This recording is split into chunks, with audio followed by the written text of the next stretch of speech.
On the coast of the South China Sea lies the Portuguese-named archipelago Formosa, better known by its Chinese name, Taiwan. A de facto country, home to 24 million inhabitants, with its own flag, national anthem, currency, language, and institutions.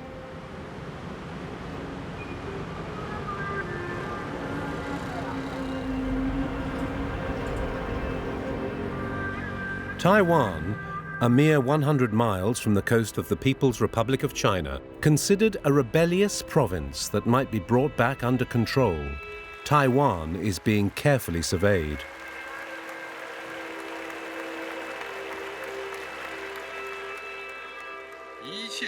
Tous les actes et tous les stratagèmes visant à séparer la Chine sont voués à l'échec et s'exposeront à la condamnation populaire et à la punition de l'histoire. For Beijing, the policy is simple. One country, two systems. Taiwan must fall in line, but may retain their economic and political autonomy.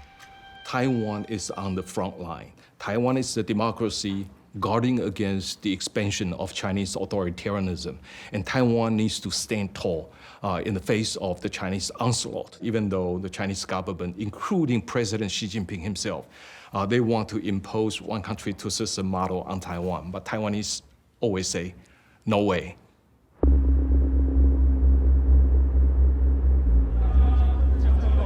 On the evening of the 11th of January 2020, amid international tensions, large crowds gathered in the center of Taiwan's capital city, Taipei, to watch the presidential election results, a crucial event for Taiwan's future.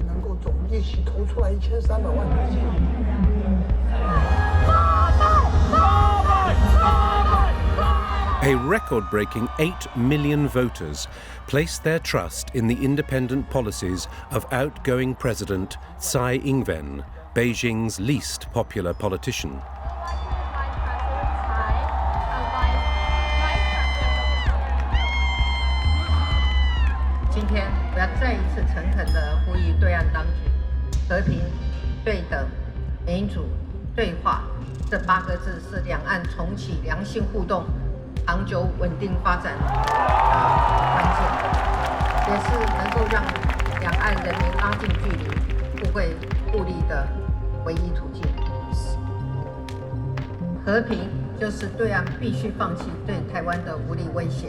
This victory belongs not just to Tsai Ing-wen, but to an entire social network and internet generation who continue to use these tools to resist the threat presented by China. So-called hacktivists, programmers and engineer militants working together to consolidate a true and transparent democracy, currently under construction. Democracy is a set of technologies, of course, going into the voting booth. All these are mechanisms designed to better reflect the actuality of the polity, that what people perceive the world is, and also what the common problems are and what common solutions are, and to increase the bandwidth, that is to say the available input into the collective decision-making by everybody. The reality of a political world where the Chinese threat is ever present. Will the Taiwanese be able to stand their ground? How will Beijing react? And just how strong is this democratic experiment in the heart of the Chinese world?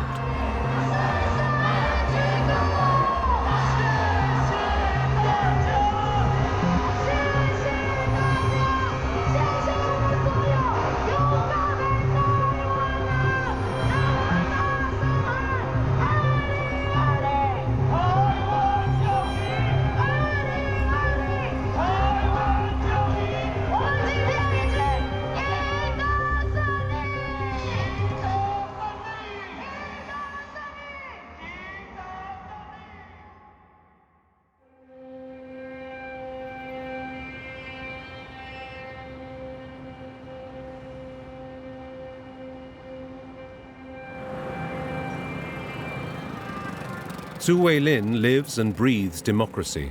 For him, it is a reason for living, the backbone of his Taiwanese identity, an identity he would like to separate as much as possible from his Chinese roots.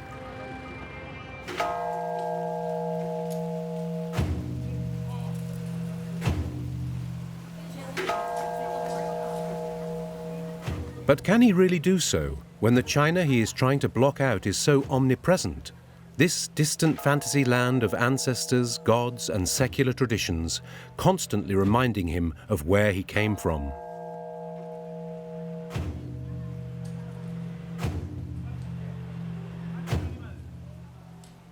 当我过去以后，我经历了很多事情。那其中一件事情包含我在6·4的时候，我跟朋友的电话里面提到了6·4以后，我就遭到了监听，时间长达大概2个星期的时间。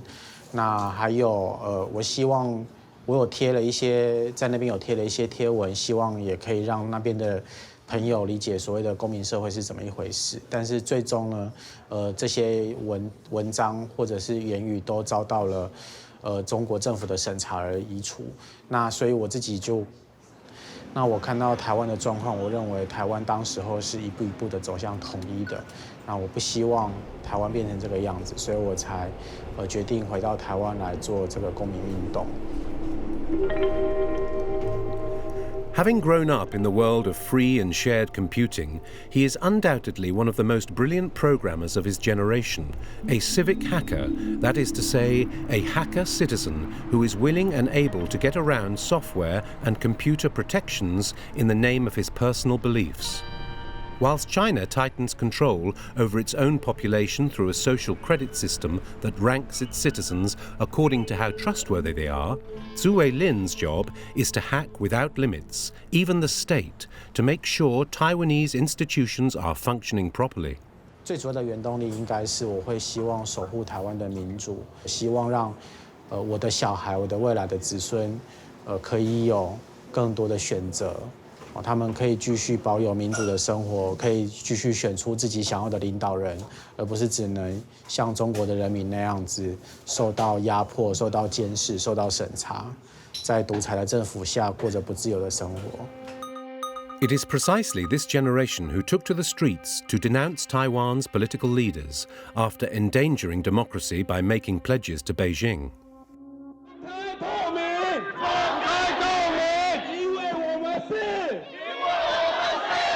富的台湾。On the 18th of March 2014, the Sunflower Movement had just begun. Tens of thousands of students gathered in front of the Taiwanese parliament to prevent the approval of a free trade agreement, which would result in total Chinese control over the Taiwanese economy.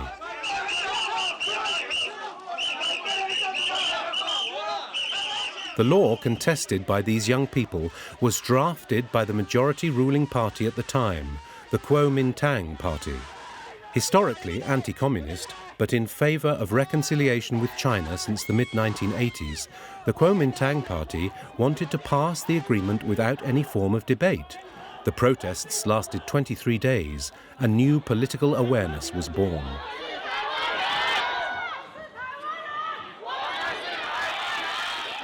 那如果当今天国家已经压迫人民到这个地步，然后民意也确实并不支持政府这样子强逼的时候，那人民去占领国会到底算不算是一个正当的防卫手段？这个我觉得是假设因为这样要判有罪，那就去坐牢。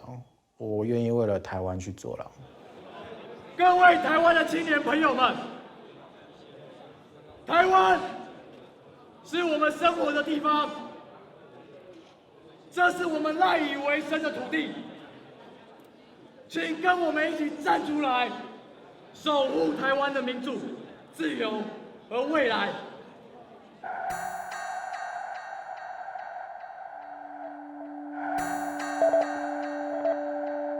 This controversial project sparked an unprecedented movement. For the first time, civil society was directly opposing and confronting China. Change was on the horizon.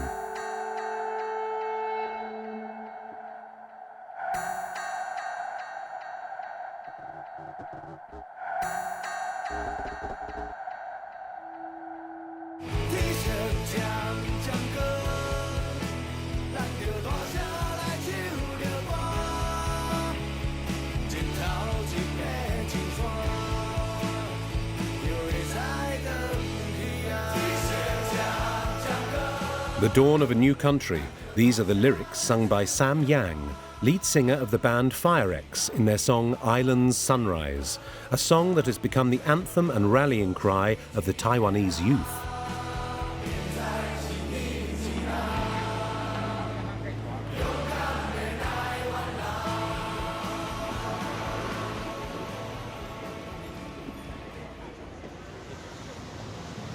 哦，我想起来了，那时候我有翻到外面的广场，所以我就会很明确知道，这个目的就是说要让更多人在这首歌产生共鸣，然后去对这个运动产生凝聚力，那这是目的。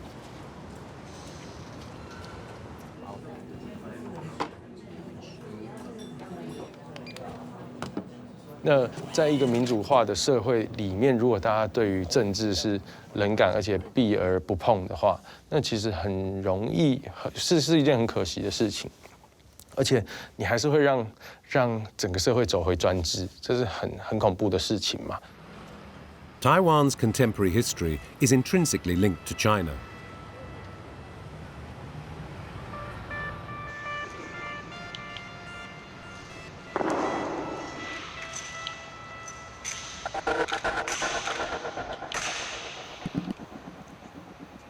It is also linked to the fate of one man in particular, Chiang Kai-shek, who ruled over both China and Taiwan with an iron fist.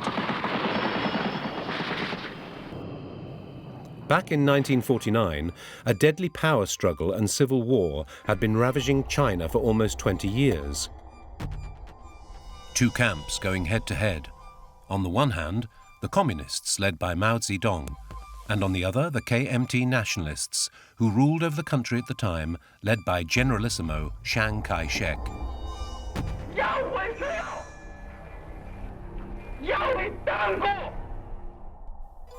In this civil struggle, the Chinese nationalist leader felt confident he could count on the support of the World War II victors, with America leading the pack.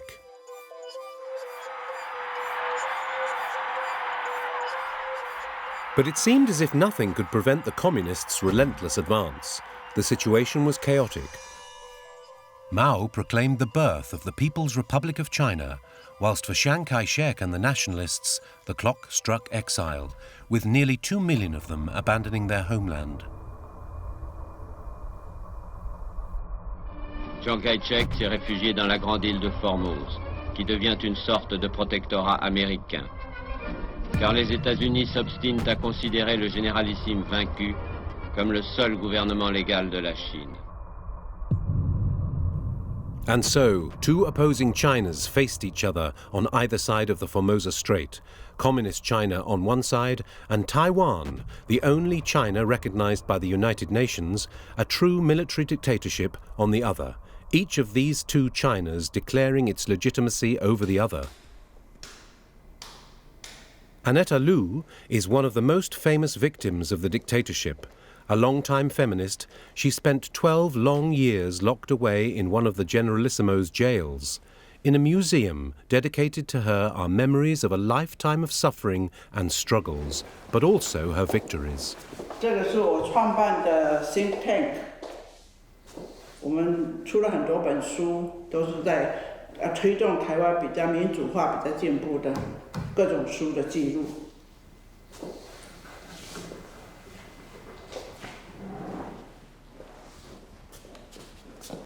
这就是《美丽岛》杂志，我们办了4期，结果就抓去坐牢。我们讲民主万岁 ，Long life for democracy。所以有30年的时间，台湾的民主运动都是在坐牢的代价之下进行的。那所谓戒严统治的意思，就是一般民主国家人民可以享受的自由都没有了，你没有言论自由，那么媒体没有报道的自由，也没有集会结社的自由，没有批评政府的自由，所以我们大家呢，只能乖乖的都听政府的意见。所以他们跟他们的父母吵架，因为很多的父母还是怀念中国，叫他们票要投给另外一个候选人。可是年轻的这一代说不对，我是属于台湾的，台湾是自由的，台湾是民主的。But what is it that separates the Taiwanese youth from their parents, often supporters of a friendly reunification with China and nostalgic for days gone by? Parents for whom democracy is all well and good as long as it pays. The nationalist dictatorship of the Kuomintang party coincided with the economic golden age, the era of made in Taiwan, double-digit growth rates and cheap labor benefiting the West more than anyone else. Les conditions de travail pendant ces usines, travaillent combien d'heures par jour? Normalement 10 à 12 heures par jour et 7 jours par semaine. Ils n'ont pas de jour de repos? Ils ont par mois 3 jours maximum.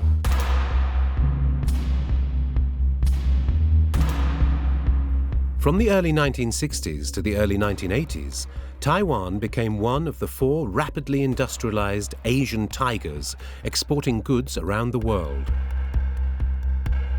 Its inhabitants became richer and started to get used to a more American way of life. Baseball was even promoted as the country's national sport. For the majority of Taiwanese people, a good economy means all is going well.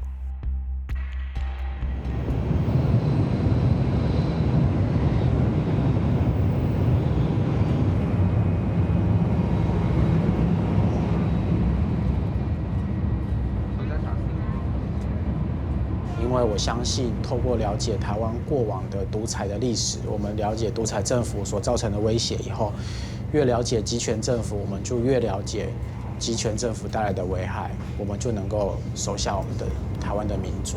有民主，我才能赚很多钱。那如果民主不能让我赚钱的时候，独裁可以让我赚钱，那我就拥抱独裁，没有关系。但是又有另外一些人会觉得说，真正的民主是让我们可以拥有 自由选择领导人的民主，可以让我们去批评政府，或让我们拥有人权。那这个其实，在台湾的年龄层就可以看到，其实有非常大的一个的差距。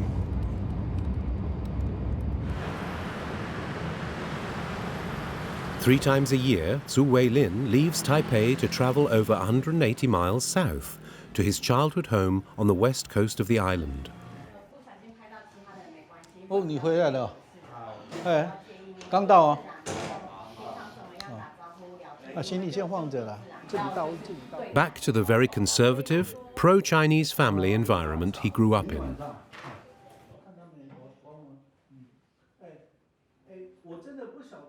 As always, he is dreading the inevitably heated arguments with his father. 你是36了，爸爸再怎么样建议你只能够做参考而已啊。 我也不能说改变你啊，你跟我不一样啊，我们自己受的苦，我们不希望给你啊。你看看，我跟妈妈2个一直在，就是要给你们好的生活。可是来讲的话，你的阿祖一直希望我们离开政治，你懂吗？那我觉得这个最重要就是中国，它一直都有想要在台湾或香港做些什么，那这些东西对中国是有利的，但对台湾跟香港不一定是有利的。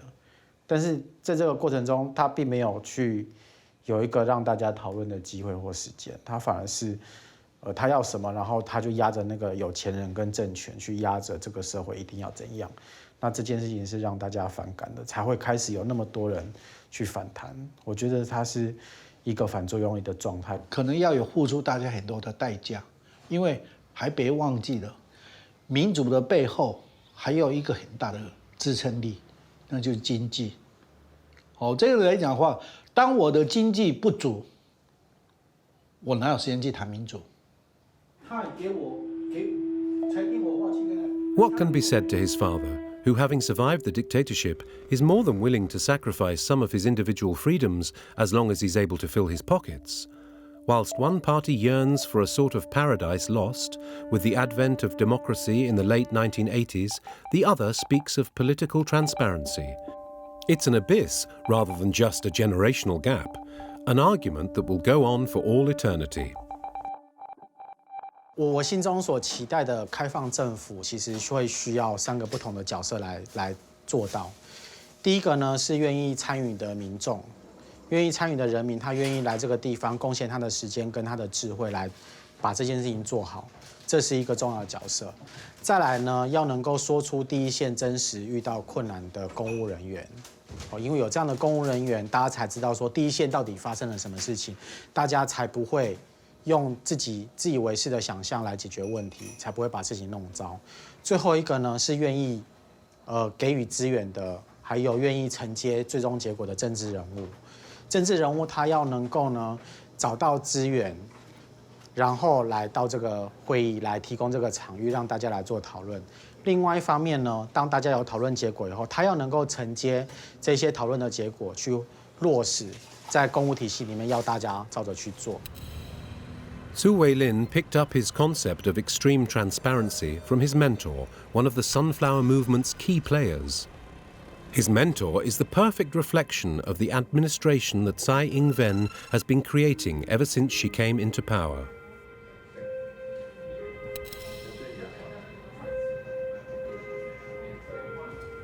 Audrey Tang, 39, a former civic hacker, is one of the top 20 most influential people in the world of open source. Since 2016, this transgender minister has been attempting to reinvent the very nature of politics. As a digital minister, is first to show that the government is not a black box. And so what I'm trying to show here is that if we can have the career public service have more direct conversation with people in a more effective way, they can also sympathize with the people more, so the government can trust the citizens more. And once the government trusts the citizens more, by being more transparent and accountable, some citizens will want to participate because whatever they offer, they can see how it's translated into real policy.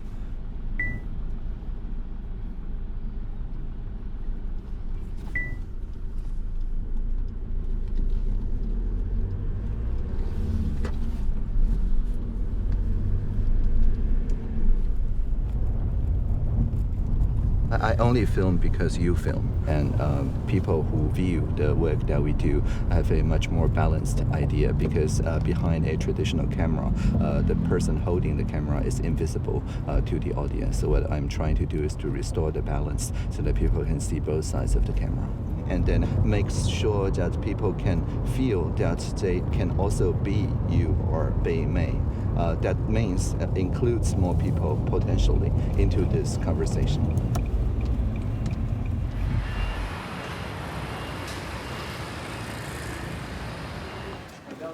Tonight, the digital minister is going to the recording studios of the Night Night Show, a satirical infotainment show that premiered in 2018.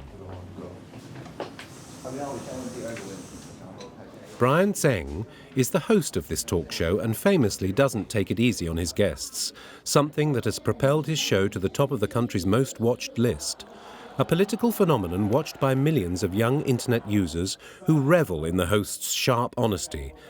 Only one person has been missing from Tseng's list, Audrey Tang, who he's nicknamed the Digital Woman.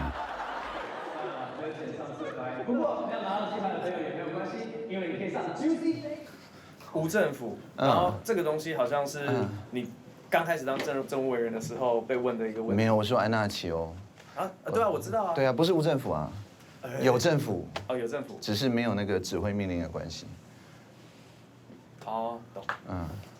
指挥命，所以没有上下，是你觉得有办法达到吗？现在就已经达到了，我没有下命令，也没有接受命令啊。Anarchism 这个字，它的意思是说，就是没有人去把权力集中。他讲的意思是权力最大尽可能程度的分散。对，那所以翻成无政府的意思，好像是说事情就没人做了，但是并不是没有人做事情嘛。是不是翻译很重要？对，翻译非常的重要。对。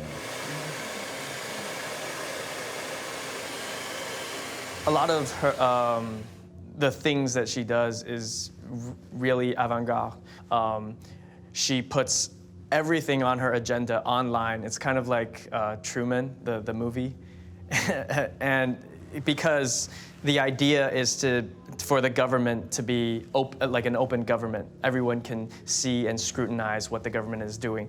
And it's these kind of ideas that's really making innovations. and it's almost like an utopia, like what an utopian government would look like.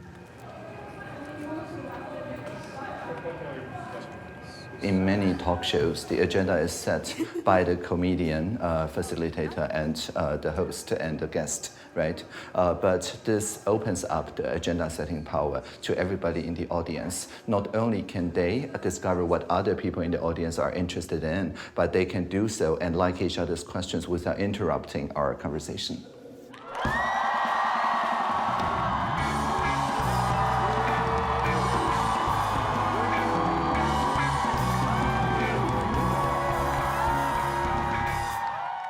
欢迎回到博文夜夜秀，各位观众，接下来这位来宾他的经历非常特别，他8岁就会解联立方程式，16岁就开了公司，33岁退休，也是我们台湾史上最年轻的政务委员。让我们来掌声欢迎唐凤。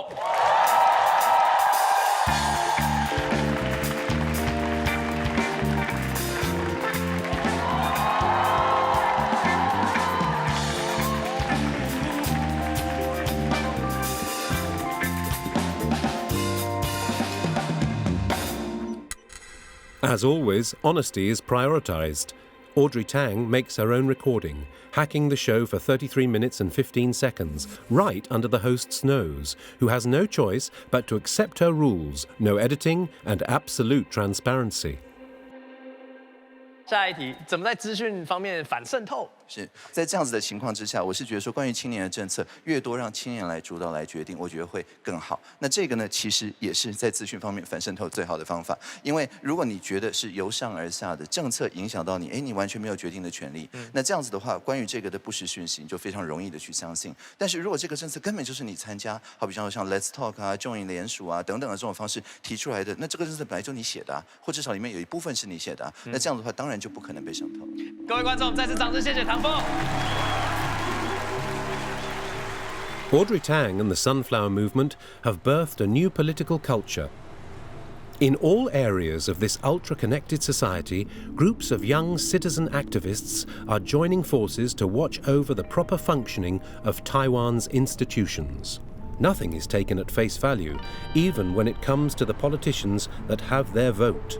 A triumphant revolution, considering that for a long time, being interested in politics could cost people their lives.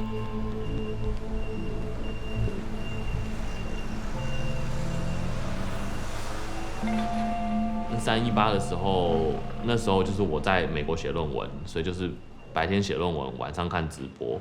后来我们家里有一个长辈就还蛮激动的，说啊，小孩不要管政治，这样，不要被民进党洗脑，这样，我们认真念书就好。这些都是民进党和那些职业学生搞出来的。因为如果大家对318清楚的话，那个运动是反黑箱的嘛，反黑箱，然后反亲中的一个运动。Could government transparency be Taiwan's lethal weapon against China? An idea Chi-Hua Chu continues to develop at Watchout, one of the country's first activist collectives, consolidating Taiwan's young democracy to further separate themselves from China. Each and every word spoken by a politician is verified and hence confirmed or discredited. A colossal task. No less than 10,000 pieces of so-called toxic information are identified on a daily basis over approximately 30 popular Taiwanese social networks. 我们相信台湾，我们会认为台湾的民主如果可以在至少一个最低的底线是所有的政治人物或是人民在讨论公共事务的时候是至少是基于正确的事实。那做及时的 fact check 才能够来去阻止那些错误的资讯，然后被这样传递出去。It is January 2020, and the candidates are making their final speeches before the election. One argument against another. Everyone is trying to persuade and convince. 调查高雄选前选后的债各多少？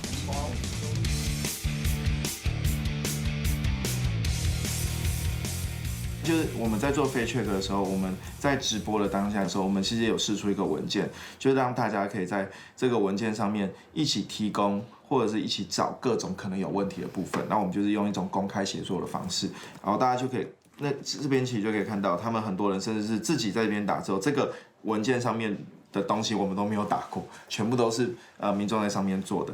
那我记得在我们在做飞缺的时候，这个上面大概有100多人同时在打字。Despite its many efforts to differentiate itself from neighboring Greater China, the de facto country of Taiwan has been sitting on the bench for the past 50 years, notably absent from international organizations and assemblies, a petrified country constrained by its own history.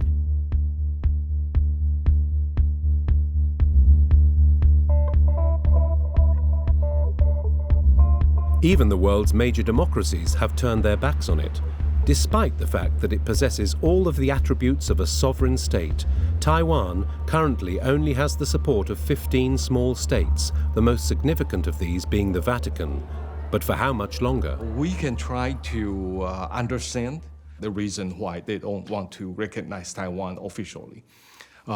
There's always a document in the process of recognition of the PRC as a sole legal representative representing China. And they also think that China is a big market for them to do business with. So, a few years ago, we still experienced difficulties in trying to expand our relations with fellow democracies because they think that they don't want to offend China. But Xi Jinping's China is not solely responsible for Taiwan's current diplomatic isolation. Chiang Kai-shek and Mao's battle to reinstate their vision of the one and only China that could exist on the world stage had a tremendous impact. For Taiwan, this story took an essential turn on the 25th of October 1971 at the United Nations headquarters. After a historic and heated plenary session, Communist China became a member of the UN, making it simply impossible for two Chinas to subsequently coexist in the assembly. For the historic rivals Mao and Chiang Kai-shek, China remained one indivisible entity. In view of the frenzy and the irrational manners that has been exhibited in this hall, the delegation of the Republic of China has now decided not to take part to any further proceedings of this General Assembly. After 26 years of UN participation, Taiwan closed its doors not to return again. The principle of one indivisible China leaves Chiang Kai-shek's dreams of reconquest shattered, crushing all hopes of returning to his native land. Yet looking back, it's clear that it was two very separate Chinas facing off against one another at the time, using intimidation tactics and propaganda on either side of the Taiwan Strait. De part et d'autre du détroit, d'immenses haut-parleurs diffusent des slogans contradictoires.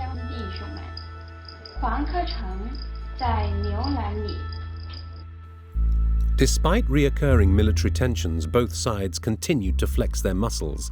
But did the Taiwanese really have a choice? 台湾被逐出联合国的过程中，是蒋介石错过了双重承认的机会。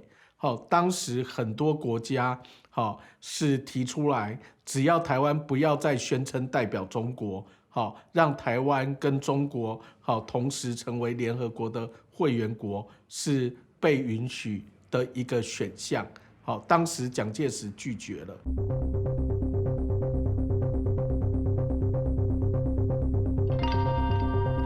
A decision that sealed the fate of the entire country, causing shockwaves still felt today by the Taiwanese population.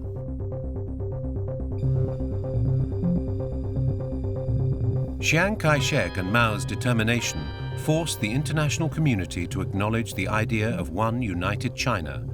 But is the world paying the price today? 最近的武汉肺炎，那个 WHO 把台湾的疫情的统计放在中国这个项目底下，跟香港、澳门放在中国这个项目底下，但是事实上，台湾的疫情控制跟中国的疫情控制是有非常截然不同的差别。I'm not sure whether there will be a political recognition or diplomatic recognition in the future, but I think the political trend is there, that the political relations or diplomatic relations between Taiwan and European countries or fellow democracies are getting better and better. And we can certainly hope that one day Taiwan will be recognized by the fellow democracies as a member of democracy. That Taiwan is a member, a state that is on the equal footing as other democracies. For Audrey Tang, Taiwan's absence on the international scene can no longer be justified, so the digital minister has come up with a solution. Her one hope? The internet, the embodiment of 21st century internationalism, its main asset being the ability to create a perfect digital copy.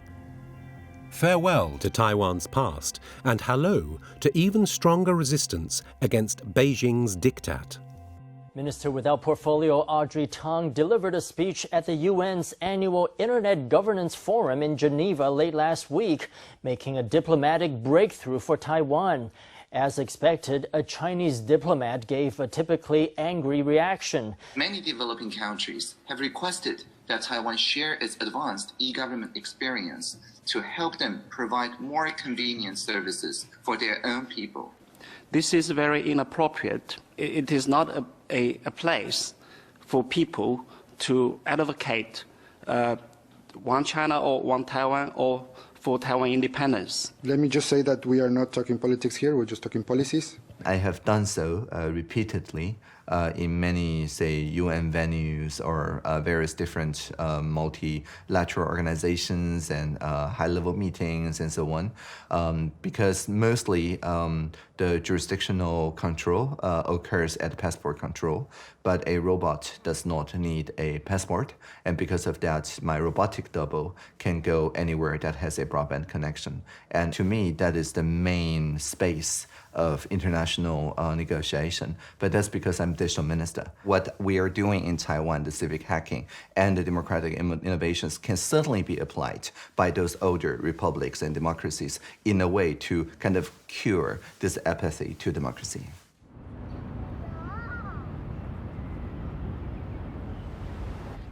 Far away from these diplomatic concerns, life flows calmly and smoothly, a comfortable life with scenery that could be from a postcard.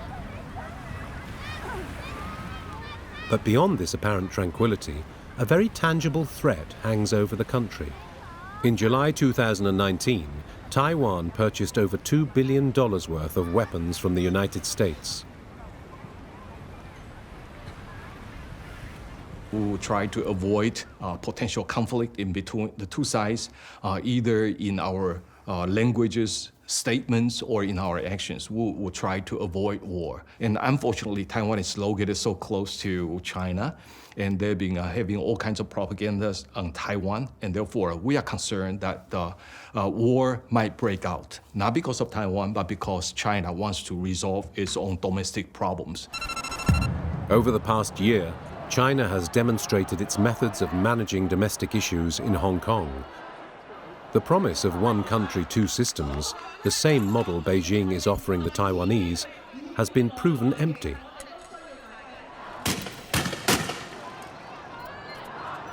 More ominously, China has passed a law condemning a life sentence to any political opponent in Hong Kong.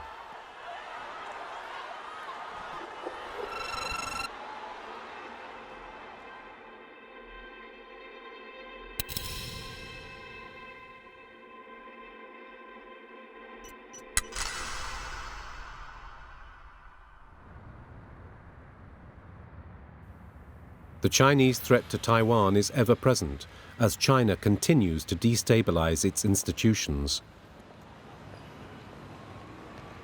Today, the Taiwanese authorities are fighting a technological war from the National Center for Cybersecurity Technologies.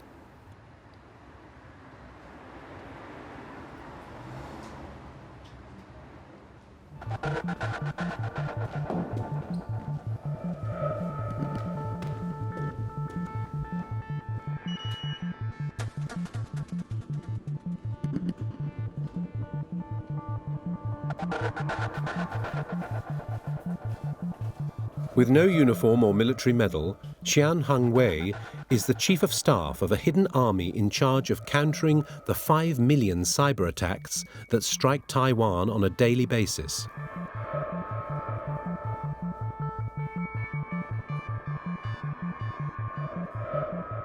Financial institutions, power plants, hospitals, schools, all constantly under threat. 所以，当我们在讲说台湾其实是在整个网络攻击，尤其是中国的网络攻击的最前线的时候，那通常当我们有发生这些攻击的治安事件的时候，那我们会去分析它的一些特征。所以其实就有点类似指纹的概念，好，每个城市总是有它的特殊性。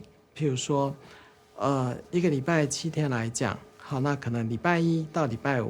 就会有攻击，可是礼拜6、礼拜天没有。那在一天里边，我们发现到，比如说9点，它的攻击是开始增加的，那一直到中午的时候，它的攻击就开始减少。那到下午大概2点多，攻击又开始增加，然后到5点多，那它的时间，它的攻击的次数就减少。其实它是有规律性的。英姐就是停留在刚刚，就是他说他们收到一些可疑的 email， 然后你要我们回复他，就给他一些建议，请他可以检查一些 log 嘛，然后也可以通知他一些客户的部分。我们在描绘的一个概念，好，就如同刚才说的，我们发现到很多对台湾长时间的攻击，那长时间的攻击，尤其是攻击成功以后，那这些攻击成功的结果，其实它会去做转化，然后它就会到其他国家去做攻击，包括像欧洲的国家或是美洲的国家。所以我们讲说，台湾等于是在网络攻击的最前线的意思，其实是在于说，台湾等于是一些网络攻击的一个试验场域。好，那他们来试。好，这我自己的看法。比如说举例来讲，好像广义的这种 cyber attack， 包括一些讯息、一些 disinformation 的部分，其实它会让民众对政府、对彼此失去信任，甚至对于整个民主的制度失去信任。那这个是我认为治安对民众很重要的一部分。我的看法是这样，所以我会认为治安其实越来它会是在整个生活的一环。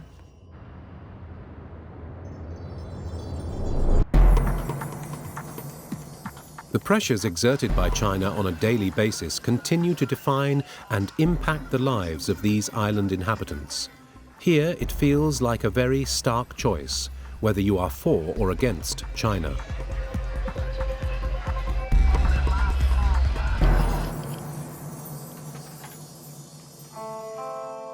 Sam Yang has clearly picked a side, using culture as a political weapon.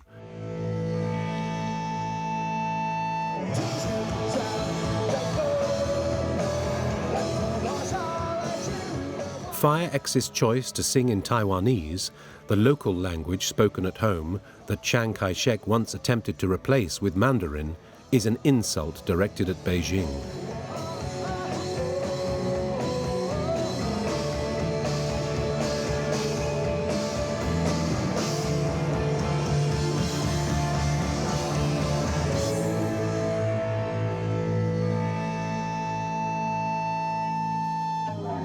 是真正我觉得感受到明显的他们的动作，其实是2015年我们拿到金曲奖的时候，他们的转播在颁发这个歌曲的时候，颁奖人打开信封，然后发现是我们得奖，马上对岸就断讯了，所以这个是唯一可以呈现的证据啊，对，所以这是很危险的事情。如果在这一些市场跟金钱的前提之下，一个又一个的艺人去做出这样的妥协的时候，其实你说这个其实就是对民主社会是会有很大的伤害。所以觉得台湾很自然的不只是一个地方的名字，一个岛的名字，而且是一个很可爱的国家，非常民主的，而且非常的可以是全世界的一个魔幻的国家。所以我觉得这是很自然，没有人可以再阻挡这个趋势。This may be so, but publicly asserting one's Taiwanese identity can have negative consequences. Take Taiwanese pop star Chu Tzu-yu. She was about to become the face of the Chinese brand Huawei in 2016. After appearing on a Korean reality TV show displaying her country's flag, she lost everything, not to mention the public criticism and humiliation. 大家好，我有话想对大家说。中国只有一个，海峡两岸是一体的。我始终为自己是一个中国人而感到骄傲。对两岸网友的情感造成了伤害，我感到非常非常的抱歉。再次的向大家道歉，对不起。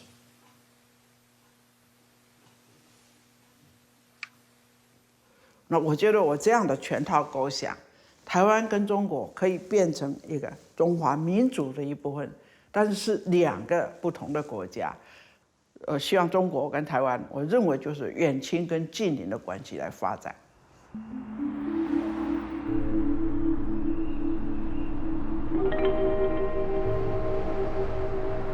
Some Chinese tourists searching to reconcile with their Taiwan neighbours are gathered here at the foot of the famous Taipei 101 Tower, the most visited place in the capital, attracting hundreds of thousands of mainland travellers every year.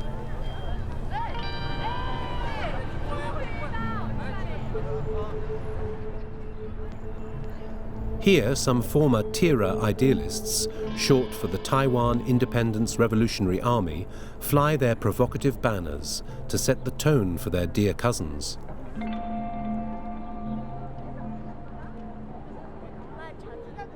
中国来的，是不是？你看我像哪里？中国来的，我看你像中国来的。为什么？看哪里？口音，一方面口音，这方面一招啊。你看他为什么老是拍我们呢？我们在说话，他拍我们，很正常啊。你怕什么？我当然怕啊。那你怕？那所以说你是中国，所以你中国人啊，就是心里有鬼才会怕。那我台湾人我就不怕。那你们，所以这民主自由哪个好啊？啊，你要讲台湾要不要独立啊？独立、自由、自由、民主是多好的。我不能说不同意，因为这个是政治问题，很敏感，这个很敏感。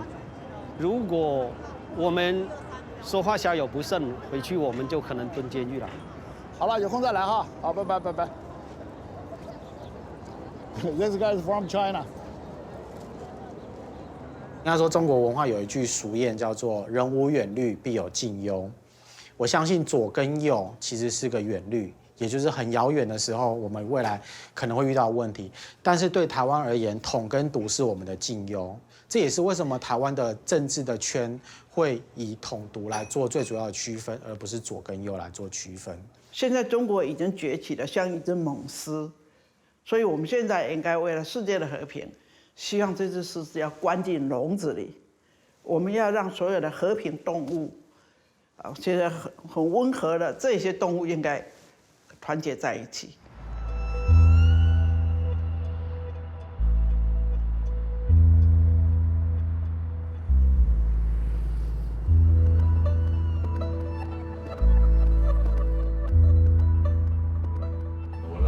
A wishful thought shared by a growing number of Taiwanese people in a society trying to overcome its own generational rift. 像我也没办法接受法国文化，我讲实在话，但是我可以接受。对啊。大师师也不会也没错。对，不能吵架。对。以后人家传述政治理念的时候。那这个事实上，像我们在小时候讲国语又被罚钱，这个是我们非常不能理解的事情。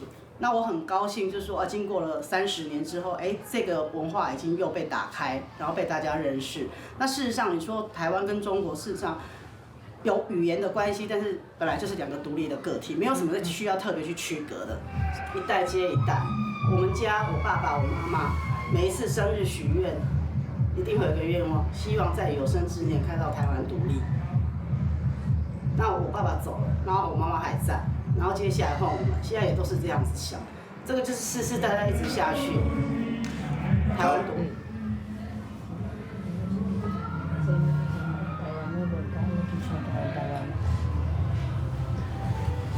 How will Taiwan ensure the success of its budding democracy, born from the ruins of a nationalist dictatorship barely 40 years ago?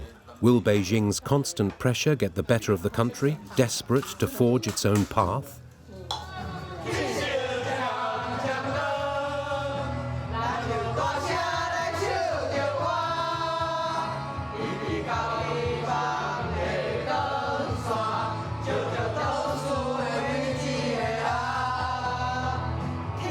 Taiwan's history is living proof of Alexis de Tocqueville's theory, among democratic nations, each new generation is a new people, with all due respect to Beijing.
注意注意。